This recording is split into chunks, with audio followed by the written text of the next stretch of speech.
Confident Parenting. We are back on Monday night with our question and answer series for expecting new and veteran parents.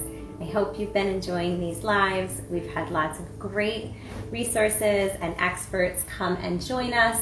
And tonight we are looking forward to a hot topic. We're going to be talking about baby proofing and child proofing your home. In a moment, we're going to be joined by Joe Metzger. Joe's a professional child proofer and craftsman and the owner of Safer Babies. Hi, Joe. Hi, how you doing, Erica? I'm doing well. How are you? Good. Good. I'm glad you could make it. Thanks so much for your time. Yep. So I was just introducing you. I think you've been doing this, I was going to say for over 20 years, but I wasn't sure of the exact number. 21, 22? 22 years. 22 years. Awesome. And you've been making families safer all around our local area. Philadelphia Mainline, I believe Delaware too. Am I right on that? That's right. Awesome. And I know you don't want to toot your own horn, so I'll toot it for you. You've gotten so many awards as Best Baby Proofing Service by Mainline Parent, Philadelphia Family Communities, Philadelphia Magazine, and of course the Angie's List Super Service Award. I know you get that like every year. So we know you're good at what you do and we want to know all about it. I have a list of questions here to ask you. Are you ready to dive in? Anything you want us to know about you before we get to those questions? Not really. I like babies, that's for sure. I guess if you're going to have babies in the name of your business, you have to, right? Well, and I skipped over, I should have mentioned that you're also a dad. I skipped that part. Two grown children? Got 3 kids, 24, 22, and one will be 21 next week. So awesome. Amazing. I think you win of all the experts we've had on so far. You're the one with the grown children. We're all pretty far behind you, but that probably means that you have way more experience than we do. So that's why we are here. Okay, so lots of good stuff that our audience wants to know. I'm sure you can answer it all. The first question I love, and I'm sure that we answer this a lot. Do I really have to baby proof? Is it necessary? Can I just keep a really close eye on my baby? That's reasonable. Yeah, I got you. So supervision is actually the best kind of baby proofing, and I like to describe it as consistent. And in addition to that, you do have some hazards in your home, which you'll have more peace of mind if you address them correctly. And we all have had accidents that we didn't anticipate. That's why it's called an accident. So right. It's better to create an environment that's safer so that you can relax and enjoy knowing that it's been done correctly. And there's only so much your kid can get into. Yeah, excellent. Okay, so kind of both. And you're right. It only takes a second to step away. We almost had a delay for this live tonight because we have a kitten, and I was running a bath for my son, and I was right there, and the kitten just decided the water looked interesting, and she dove right in, which she's never done before.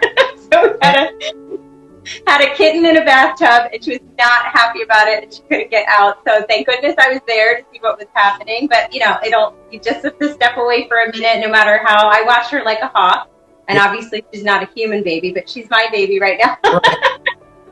Yeah. Even the best supervision has some flaws. Babies have the same kind of, they're not thinking cause and effect. I could see the wheels turning in her head. I just couldn't get to her in time. I doubt she will do that again, but that's what cats are like, right? All right, good. So that was our first one. The next question is when? If I want to baby proof, when should I be doing that? So are we waiting until baby's moving around? I know some parents do it before baby even arrives. What are your thoughts on that? Right. So ideally pre-crawling, which is a range, but you can kind of sense it in advance. So 5, 6 months, 7 months, we really want to have that consult scheduled because it'll take a while to get the proposal and schedule the install. Right now we're booking out over a month. So Okay. we'll help anybody, but Don't wait until you're feeling it. you don't want to wait longer than you have to. Got it. Okay. So when you see them starting to think about moving around, that's a good time to. Yeah, rolling over, scooting, that kind of thing. We want to connect. It goes really, really fast. Okay, good. Next question. I'm trying to not go crazy about this, but there's so many areas of the home to consider and there's so many products. What areas are the top priority to baby proof? Can you simplify this for us? I would be the parent that would buy all the things and do all the places. Right. Do you mean like locations, like rooms, or products? I think room. Okay. So where the baby is hanging out. So you play with your baby, you feed your baby. It's typically the kitchen and the family room. We like to look at the nursery because the baby spends a lot of time in there as well. So we make certain safety zones, and then it helps because maybe you want to retain a little bit of your dwindling individuality. You might keep a formal dining room or living room where there's no signs of baby proof. On all their toys. Yeah. So that I would focus on where time's spent. Got it. Okay. And just to further talk about that, are there also specific, not just in terms of rooms, but certain things, like, for example, outlets? What are the top things in that regard that we're looking to address? Right. So when I walk through a house, I think of what can happen and what hazards are like. And Jen used to joke, when nobody's looking, crawl around the house yourself. And you can see things from a kid's point of view. So I look at the hazards and then I think of what would solve that. So for me, it's a lot with falls, not just stairs, but windows, and then furniture tip overs. We probably spend more time each day securing bookcases and dressers, tables, anything that can be tipping, televisions, than anything else. So those are the big ones that are cause catastrophic injury and that are manageable if you get that done in advance. Excellent. Okay, good. I was planning to DIY baby proof. Any suggestions for that? Right, yeah. So DIY is great. I have a lot of projects here. I'm partially completed. But it's one thing if you want to put chalk paint on a dresser or make a collage or something. It's another thing if you're trying to find the studs in the wall to secure that furniture. So you have wires and pipes in the wall. I've drilled into each of those once in 22 years, and that was more than enough. So, just like you would think, the Three Stooges running around, where's the water shut off, or how do I shut off the power? Right. Yeah, so just paying attention to where the studs are, that requires a certain amount of expertise. Got it. Okay. So simple stuff, but maybe not stuff that requires. We can cover maybe outlets ourselves, stick those little things in. Yeah. Not so much the gates. Yeah, people like to try the magnetic latches in the kitchen because they have an adhesive variety, and then there's a version that has a template. It's kind of easier, but see how many what you feel your skill set is. I tell people I couldn't do their job. I hear everybody on their calls all day now. I couldn't do it. This is my one call right now. Got it. So better to have an expert do it, especially if you feel like it's above and beyond your skill set, which is good to be honest about. Okay, and then along that same line, any effective anchors for furniture like bookshelves that don't require drilling? I know a lot of families just don't want to drill into their walls, their staircase, their deck. Right. Yeah. So when we make holes, we're in most circumstances only making a 1/8 inch diameter hole. It's tiny and it's usually in a painted surface. So that's an easy fill with spackle when you're finished with the gate or product, and a touch up if you have any paint. We do offer that as a follow-up service, like a removal, and it's a small fee to come out and do that. Um, the thing is with furniture and gates is it requires so much strength, and the strength is in the wall. So I've seen people do like what are those like 3M little like adhesive things? So it's just Command strips. not gonna get it done. So Right. So if it was something like a bookshelf right. versus a dresser, would it still be a problem though? Because let's say a kiddo wanted to pull up on it, that still requires probably a wall amount of force to hold it. Right. And we try to be, as few holes and as discreet as possible. So between repair later, it's no big deal.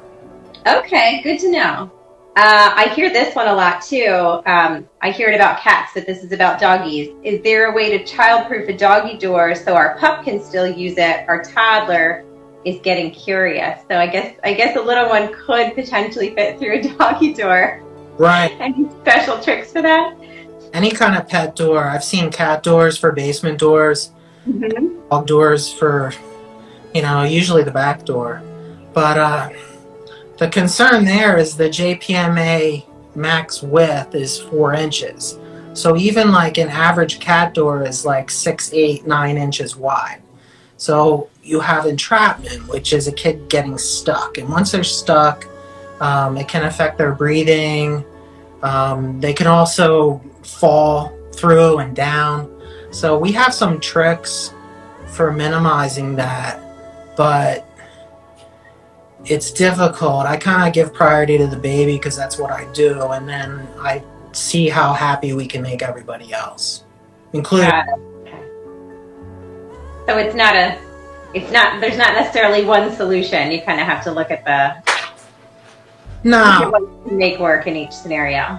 Yeah. I mean, I was in the Home Alone movie when he stuck his head through the dog door, so. Right. Gotcha. Okay, but certainly something you could take a look at and see if there's a way to minimize risk for the curious toddler. Okay, good to know. So you kind of touched on this earlier in the question about DIY, but what's the advantage to having someone like yourself take care of baby proofing for a family versus them trying to do it on their own or not doing it at all? Right. So when you bring us out, you're going to get a more thorough evaluation because we've been doing this for so long. You're also going to get somebody who has like some best practices in mind because we're members of the International Association for Child Safety. We carry the insurance and other, requirements to be in business, like being registered. So what people say a lot is they don't want to waste like several Saturdays buying stuff that they end up having to return or getting frustrated or making a big mess. Like there's a great like peace of mind that comes with doing it right the first time. And we do guarantee the workmanship. So if there's ever a problem, I always say when I leave, like just text or email, we'll come adjust whatever needs adjusting. Even when I see a gate that somebody thinks they've installed correctly, it's usually 6 inches off the floor and the kid can just slide right under it. So there's that's a good example of DIY, right? Yeah. Awesome. All right. And how does that process work? If somebody's interested in having you, come out, what should they expect? So there's a few entry points.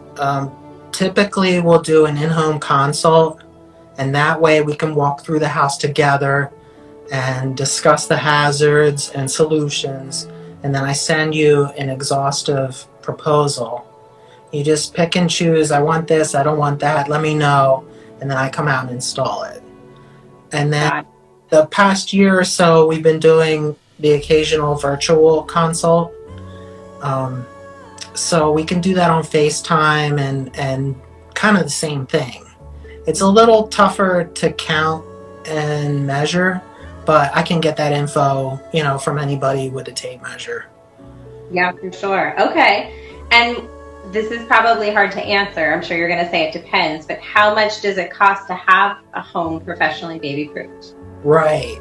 So, yeah, there's a full range of cost based on what you pick. And I like parents to be in the driver's seat because it's their house, their kid, it's their money. So, the point of the pick and choose proposal is that on one hand, you're now educated, you're empowered because you know what can happen in your house. But it's also up to you what you feel is important now. So, Mhm. I mean, a gate installed, with a mount on a railing or whatever special wall situation, that could be $200. But a lot of homes, especially downtown, are vertical, and you may need four gates or more. You have several pieces of furniture. The job I was at today, it was around $900, and I was there most of the day. I secured a half dozen pieces of furniture, threw up a few gates. I latched the entire kitchen. We managed cords and electric stuff. So you can be pretty thorough, and we we keep we keep it reasonable. And Mhm. one of the main ways we do that is we don't have any employees. It's just Jen and I. So like Jen does all the software, so to speak, and I'm the nuts and bolts guy. So that, like, keeping it small helps keeps costs down. For sure. Yeah, we're all about family business here. I love that. Okay, I think that's all the questions everybody had. I just had my own. I obviously follow you guys and see all your pictures. Is it true to say that there's like no space that you can't figure out a solution for? I see a lot of these places where you're having to do the plexiglass across the catwalk or whatever it is, or like really, really wide spaces where typical gates won't suffice. What are those really challenging things that someone like you is probably going to be able to solve? Right.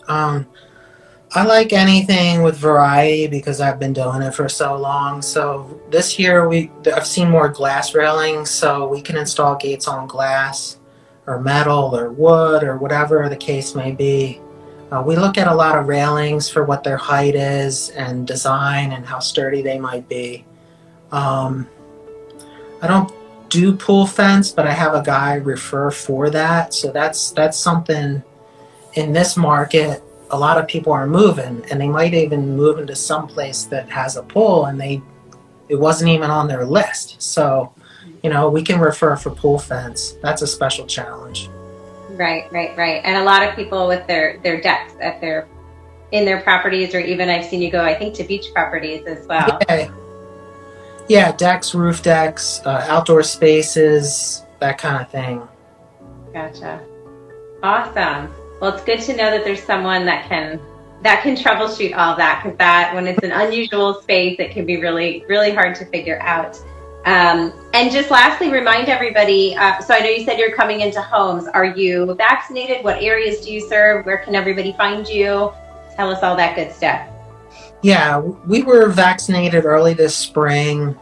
We felt that was important, and we want to do anything necessary to help people feel comfortable. So, still sometimes I'll wear a mask if the baby's close because we're still wondering how little guys are affected by that. So, um, it's kind of like house rules, whatever the client wants. So there's that.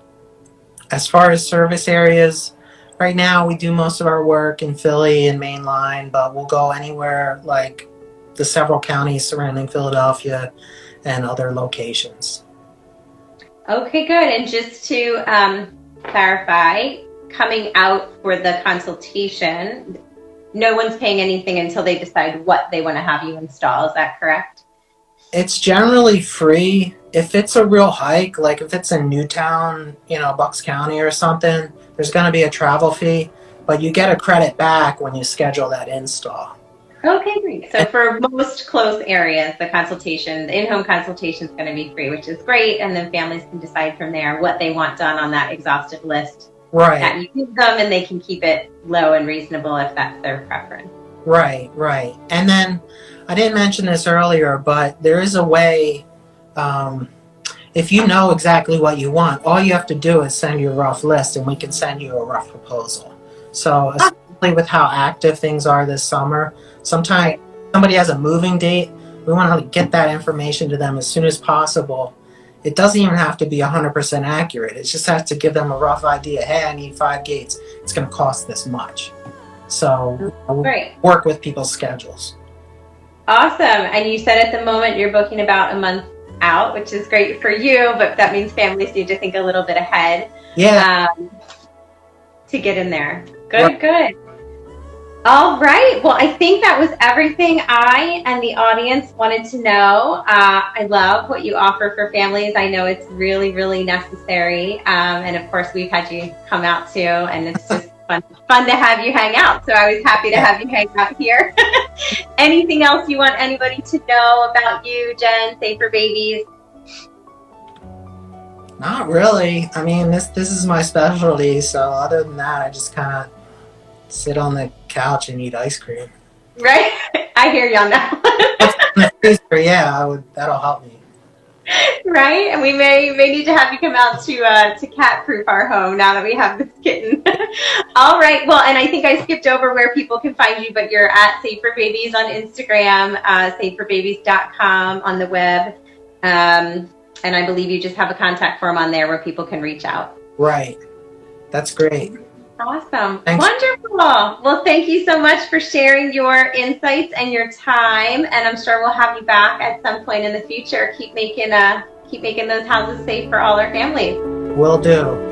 All right. Thanks, Joe. Bye-bye. Bye-bye.